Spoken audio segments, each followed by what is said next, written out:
They say the first step to recovery is admitting you have a problem.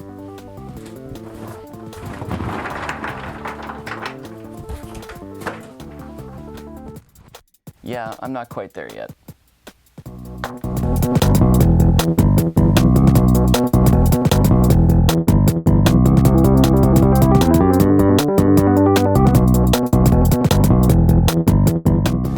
Hi, I'm Craig. This is Get Smarter and Make Stuff. Welcome to the shop. Well, this is another video in my series of attempts to make silicone molds from something other than the two-part silicone you can buy from companies like Smooth On. So far have not had an enormous amount of luck. I've been able to do something decent, but not as good as the two-part silicone molds. Kind of thought about giving up, but here I am again. Just can't seem to let this one go. But I think I have actually found an answer to making the solution be a bit better. I will show you what I mean. Let's come over here to the bench and I will show you what I found. Alright, we're over here at the bench and you can see my latest attempts at molding the little model Leonardo head, which I actually met with some success, as I mentioned.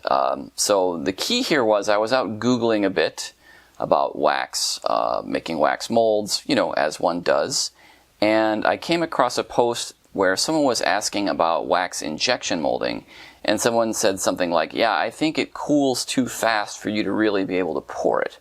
And I'm like, well, actually, what I want is for a wax that hardens quickly, because the problem I was having was that the mineral spirits was leaching out of the mold and into the wax and softening it. So I thought, well, we'll try some of this stuff.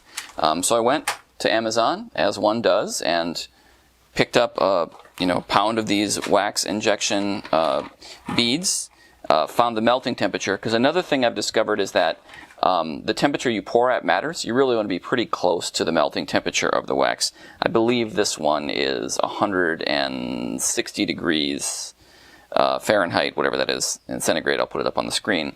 Tried to get it as close to that as I could when I poured it, and the results are really quite good. In fact, you might not be able to tell from this camera angle that one of these was done with the two-part mold, two-part silicone rather, and the other two were done with a hardware store silicone caulk mixture of the kind I discussed in the previous videos. They look pretty good. You can actually tell a difference if you get up super close, but I'm willing to bet that from this distance that you actually can't, and that is probably about as good as I can do with this approach using the hardware store silicone. I just think I've hit the limits of what you can do making a mold that contains a solvent, basically. But what I want to do is take you over to the microscope and we can look at these in detail and show you exactly what the difference between the two hardware store silicone caulk and the two-part silicone, like the ideal and the situation we come up with. So let's go get these under the microscope and have a look. Alright, we are over here at the microscope, and let me go ahead and show you what I managed to do. So as you can see, so this is the one that I did with the hardware store silicone caulk using the injection molding wax. Picked up a little filth from my shop, which is utterly dirty, but the detail's good. You can just sort of, let me get the clips out of the way there. You can see that the ridges from the original 3D printed model are still preserved. The detail in the face is pretty good. A little bit of erosion on the nose. That may be down to pouring technique. I don't think it's a problem with the mold itself. Let's go ahead and compare that to one I made with the two-part silicone mold. Obviously here it's even better, but I gotta say, like, I think the difference is down to pretty minuscule. It's hard for me to imagine, since my goal here is to eventually pour these things in aluminum or whatever, the loss of detail is probably, I'll have to find out, but probably inconsequential, since I don't think I'm going to be able to preserve things like those little teeny layer lines. Which of course also means that my previous approaches would have worked reasonably well too, although I will say that the fact that those other waxes, when you take them out of the mold, are kind of, like they erode when you touch them. That was not awesome. Like, I really didn't like having that soft surface. This is pretty hard, and it was pretty hard right out of the mold. Another thing I'll say is that this injection wax does not need to stay in the mold very long at all. Like I said, I poured it very close to the melting temperature of the wax, and then I left it in there just long enough for the thing to solidify, which I think was about 15 minutes, but it's obviously going to really vary based on the size and shape of your mold, how much silicone you have around it, and so forth. So I would need to experiment there before I had a really good idea about what guidelines to provide. Just as another comparison, this is another pouring I did using the Silicone store hardware caulk, which I use the same exact mold as the other one I showed you. It's just this is a second one to show that the results are consistent and that the mold can actually be reused a few times. These were done within a few hours of each other, as we said.